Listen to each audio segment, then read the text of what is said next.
In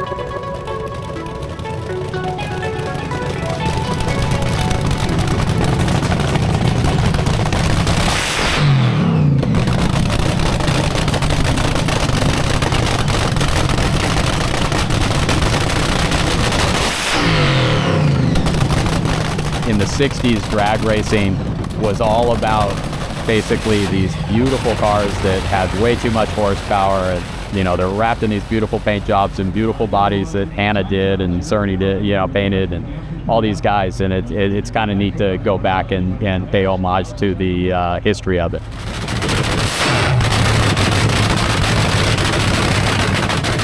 Oh, it's a great thing, you know. It's good to see all the old guys get together and share memories and go out through here and look at these cars, and that's what it was like. Those are the kind of cars we drove. You know, it was probably the most exciting time in my life. This is when the drag racing was formative, where people were experimenting, and the big budgets of corporate weren't involved at all. And it was hobbyists, people who are just, you know, they're technicians, they're skilled craftsmen putting these together as fabricators, and they come together as buddies, and they'd get in the garage and they'd tinker with it for hours, and it evolved into drag racing. And people who think drag racing doesn't have a connection to modern technology, they're totally wrong, because without drag racing, none of this technology would have evolved to the cars we have today, and it's instrumental in the developmental years. And so what these people are is they're a family. They're a family of craftsmen and fabricators and friends, and it's kind of cool. And they bring it back today with all these yesteryear hot rods that have been all restored, basically museum pieces, fully functional, and it's exciting. And the nitromethane, it's intoxicating, if not addictive. And the tire smoke and the sound and the camaraderie and the friends, and drag racing is far out.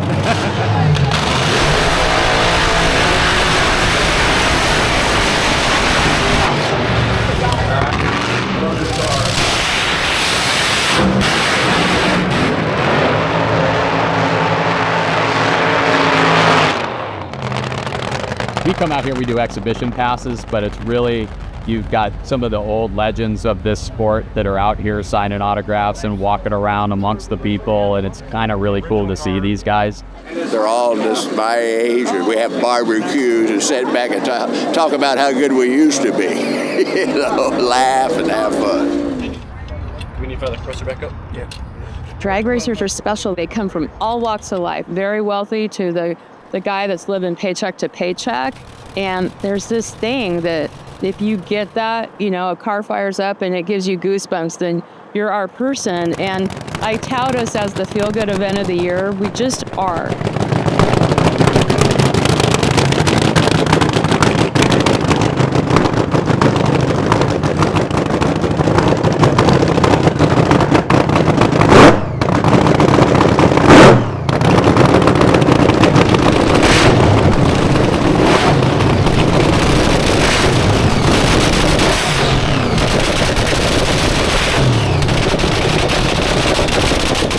Nitro Revival actually allows us all to reconnect. From an era when drag racing was really fun, you get to see so many people from 40 years ago you didn't think you'd see again, and it's just like you never left. It's like you were at a race together last week and you're just rehashing that race. And you sit around and talk. So much bench racing, so much fun. The professional drag racing tour has gotten to the point where it's not very much fun. It's very professional, but nobody has any fun. So you have to come to one of these races to really have fun and reconnect with people and remember what drag racing was all about when it all began. I come because I want to see the show. I want to meet all my friends, and there's guys in here I've met from the early era when I was just starting out. It's just awesome. These guys are what created the sport, and so many others. Everybody here did. Yeah, I put nitro in my first car in 1950. I got the first Volkswagen to come to the United States, then I went 120 in Santa Ana with it. I had a fuel-injected flathead Lincoln in the front seat. I'm 89 years old, and I went around I still get just as excited as I did when I was 30 years old. So drag racing still fun to me. I had two choices when we didn't get a big sponsor: quit or just go have fun. So I'm out there just having fun. I consider myself the beginning of the second generation of drag racing. Me and John Peters, we were the king of the hill. We had the world's fastest gas car, we set all the records, and all of a sudden we were told, we don't need you anymore, go away.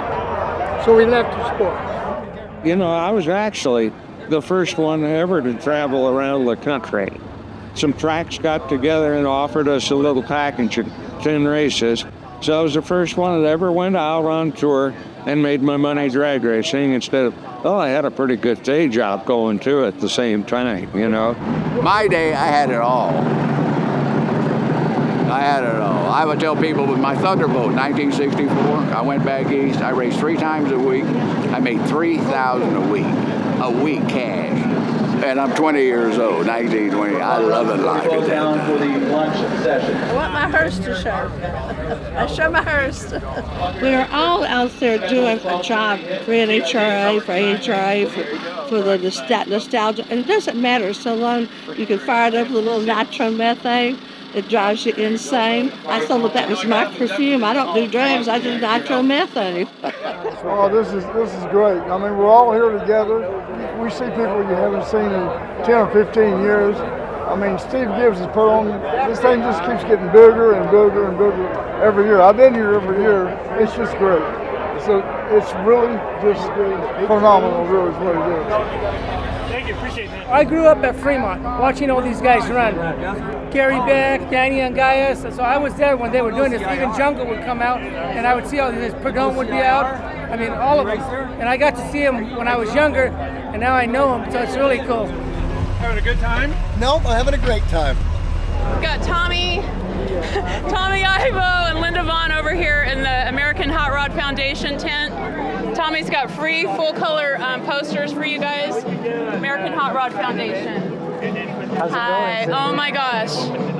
Well, we hit a home run, right? And yeah, because I kind of like to have. I mean, this is a team effort, my dad and I was raised to do this, so we're doing it.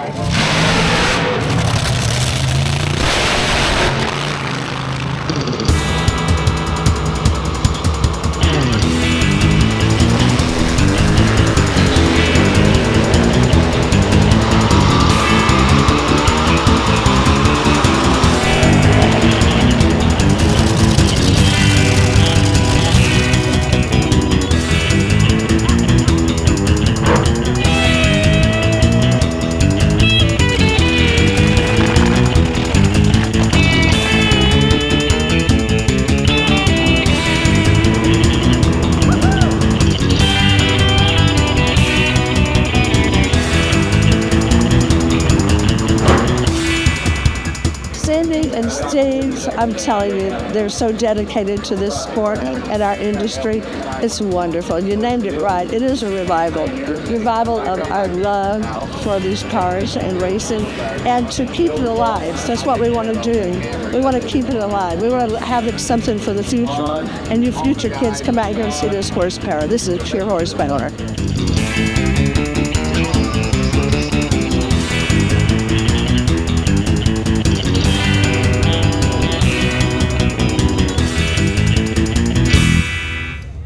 I tease my son Justin that he's John Mulligan's reincarnation.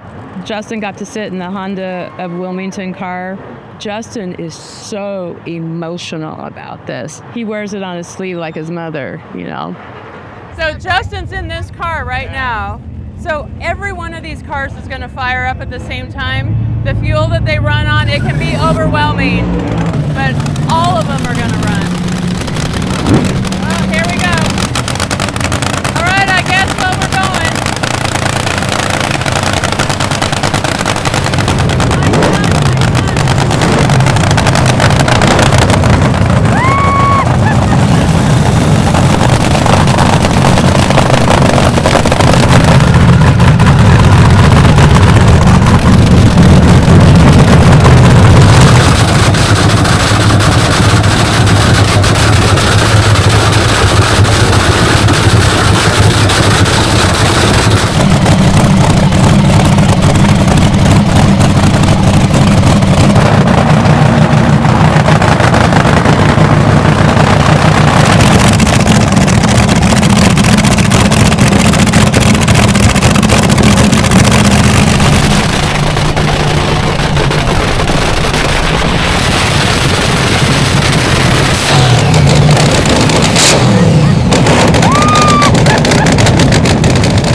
Oh my gosh.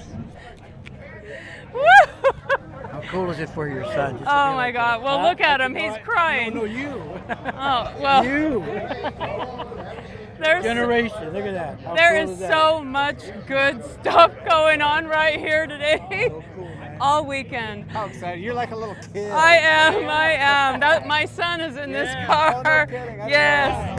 Yeah, it's just unbelievable.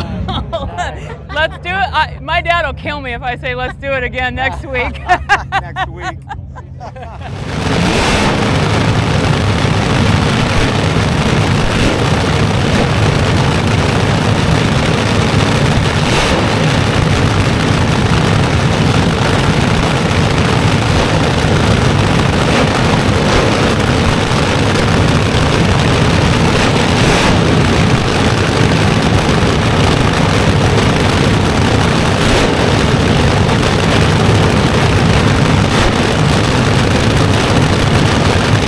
Without an event like this, all this would be is faded memories, right? It'd just be old museum pieces in people's garages. It's fantastic in itself, but until we bring them together, we forget who the drivers and the owners are and the crew members and all the people who brought all this together and made it happen. And I got to thank Cindy and Steve Gibbs for doing that, because here we are. Don't worry about drag racing. It'll be around a lot longer than we're around, you know. Yeah, it's here to stay.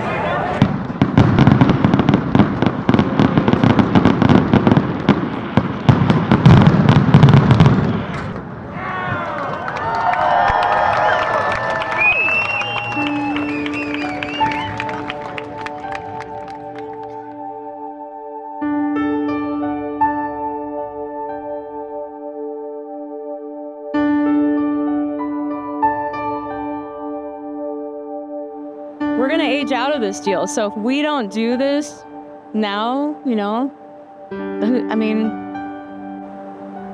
we have to do it.